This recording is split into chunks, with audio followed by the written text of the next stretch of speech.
Hi everybody, this is Mrs. Inman with your 10 Minutes of Science. So today we're going to be talking about sound. And when you do the scientific method, you always want to start with a question. It's some kind of a problem you have. Some people say it's a problem, but it's a question. And I had a question this week, so I wanted to share it with you. My dogs could hear a storm approaching before I did. And I knew it was coming because of the news, but I couldn't hear it. The dogs, I have Chihuahuas, and they could actually hear it before I could. So they could hear the thunder. So I was like, how do dogs do that? You know, I know other animals have that ability too. How can they? They can hear better than me. Is there a reason? I thought, well, maybe. I wonder if it has anything to do with the size and shape of your ears. So I needed to do a little bit of background information on that. So I could use a book. I didn't have a book here about ears or about animals. But I could look on the internet, which is what I did. Another thing I could have done, I could have asked an expert. Do you remember that? We talked about that before. But when I did my internet Google, I did learn a few things that would help me. That vibrations cause noise, the sound, the loudness, and the quietness. They can cause you to hear something, but also sound can cause vibrations. Isn't that cool? Sound causes vibrations, vibrations cause sound. And one place that you can tell that happens is to put your hand right here and then hum. If there's a sound, because the air is being pushed through your vocal cords, making them vibrate. So the vibration is causing the sound. It's pretty cool, isn't it? I also found out that those sound waves that come out, they're called compression waves.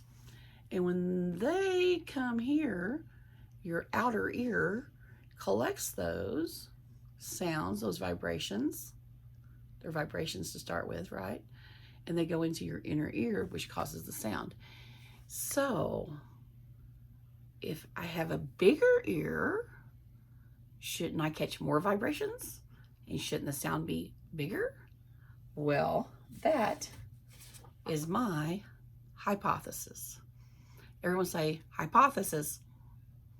Remember, that's a really hard one to say sometimes. Hypothesis. That's my guess.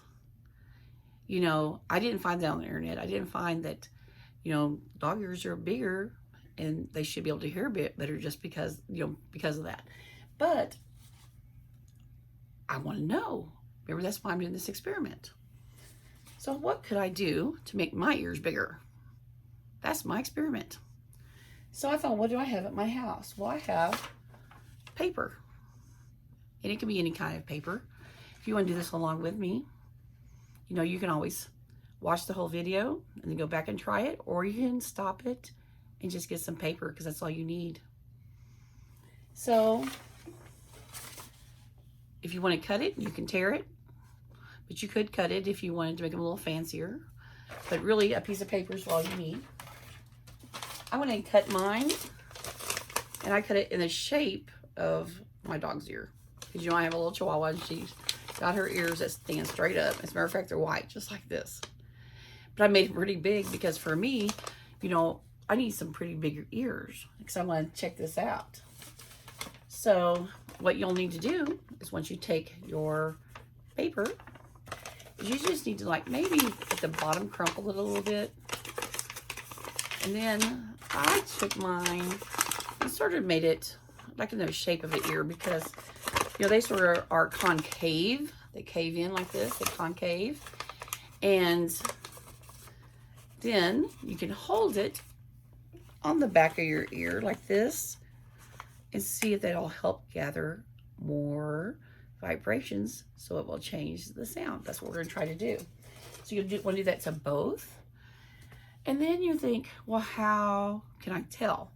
if the sound is different. Well, one thing you can do is you can have someone else tap a pencil for you and then listen, and then put your ears on and listen. Or you have the TV on, listen, then put your ears on and listen. Or the radio, or anything. Have your brother or sister talk to you. Have your parents talk to you. And if you are by yourself, you can always try one ear, and that way you can still tap, because we're just holding it on our ear like this. So while you're doing this, and you can do it for several sounds, you're observing. Now when you observe, you don't have to just your eyes. You can do it with your eyes, but this is your ears. We're listening, right? So on this one, when you observe, you're actually listening. Sometimes you can feel. That's why you can observe. Using any of your senses, you can observe. So we're observing we're actually listening this time. And at the end, you'll have a conclusion. Could you hear better with the larger ears? I'll let you figure that out for yourself. What do you think? I was giving you a little bit of pause time because then I'll tell you what I think. But I don't want to tell you right away because you might want to turn it off so you can do your own experiment. But for me, I could hear better. And you know, I even tried it with that would be doing a different experiment, wouldn't it?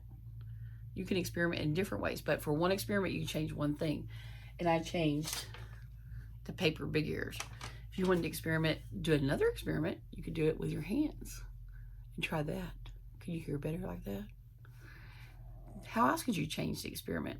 Something for you to think about. That would be a fun way to change the experiment around. It's just change one thing at a time. Paper or ears, that's one experiment.